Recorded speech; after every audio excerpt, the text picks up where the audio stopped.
दरवर्षी आपल्या पेपरामध्ये आरबीआय वर एखादा तरी प्रश्न येतो. तर मित्रांनो, या व्हिडिओ नंतर तुमचा आरबीआयचा एकही प्रश्न जाणार नाही.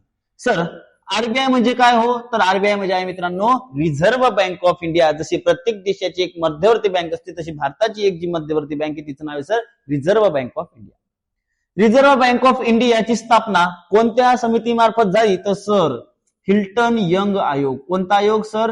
हिल्टन यंग आयोगानुसार आरबीआयची स्थापना झाली. 1926 मध्ये या आयोगाने काय दिलं होतं? शिफारस केली होती त्यानुसार.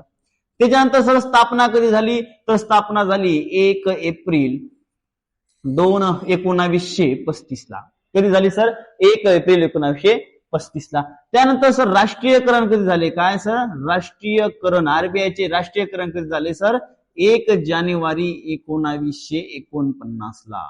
आरबीआयचे राष्ट्रीयकरण कधी झाले? 1 जानेवारी 1949 ला. सर पहिले गव्हर्नर कोण होते आरबीआयचे? तर पहिले गव्हर्नर होते सर ऑक्सबॉर्न स्मिथ. कोण होतं?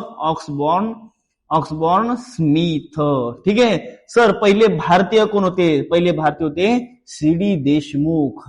पहिले भारतीय कोण होते सर? Governor CD. देशमुख. आणि सध्याचे गव्हर्नर कोण आहे? सर सध्याचे गव्हर्नर आहे संजय मल्होत्रा. कोण आहे सर? संजय मल्होत्रा. हे काय रे? आरबीआयचे सध्याचे गव्हर्नर आहेत. एवढी माहिती लक्षात ठेव. एकही प्रश्न याच्या बाहेर जाणार नाही. ठीक आहे.